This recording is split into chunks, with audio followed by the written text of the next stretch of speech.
နေ့တစ်နေ့ရဲ့အစကိုအလွန်ကောင်းမွန်တဲ့စိတ်ကလေးတွေနဲ့စစေခြင်းနဲ့ပေါ့ဟုတ်လားအဲ့ဒါဒကာကြီးတို့ဒကာမကြီးတို့လည်းပဲဒီရှိနေ့တိုင်း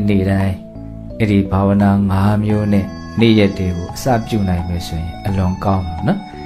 ပြင်ဘက်ကဘေးတွေအန္တရာယ်တွေလည်းမကြမရောက်ရအောင်နော်ကိုလေ့ကျင့်လိုက်တဲ့ကိုအားထုတ်လိုက်တဲ့အဲ့ဒီသူတော်ကောင်းတရားကကာကွယ်မယ်စောင့်ရှောက်မယ်ပြီးရင်ကိုယ့်ရဲ့စိတ်နှလုံးထဲမှာနော်ပူတဲ့လောင်တဲ့ပင်ပန်းစေတတ်တဲ့ကိလေသာအန္တရာယ်တွေမကြမရောက်အောင်လည်းပဲကာကွယ်စောင့်ရှောက်နိုင်ပါလိမ့်မယ်ဟုတ်လားဒါကြောင့်အဲ့ဒီအာရခတရား၄ပါးနဲ့တတိပဋ္ဌာန်ဘာဝနာဆိုတဲ့ဘာဝနာတရား၅မျိုးရဲ့အကြောင်းကိုဒီနာရီဝက်လောက်လေးမှာဘုံဘုံတို့မှတ်သားကြည့်နော်ပထမဦးဆုံးဘာဝနာကအာရခတရားကဘာလဲဆိုတော့ဗုဒ္ဓနုတ္တိဘာဝနာတဲ့ဗုဒ္ဓနုတ္တိဆိုတာမြတ်စွာဘုရားရဲ့ဂုဏ်ကိုအဖန်ဖန်အမှတ်ရတာစဉ်းစားတာဆင်ញံတာဘုံဘုံတို့ကိုယ်ဝယ်နေတဲ့မြတ်စွာဘုရားနော်ကိလေသာခတ်သိမ်းငြိမ်းတော်မူတယ်ကိလေသာအပူဓာတ်တွေငြိမ်းတဲ့အတွက်ကြောင့်စိတ်နှလုံးဟာပဂရိအေးချမ်းတော်မူတယ်အရဟံဂုဏ်ပေါ့နော်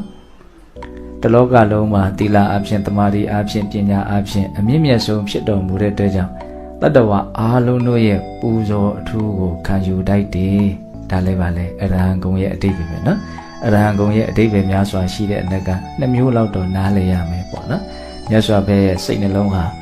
ဘလောက်ပဲလောဘဖြစ်เสียအာယုနဲ့တွေ့လောဘဖြစ်တယ်ဆိုတာမရှိဘူး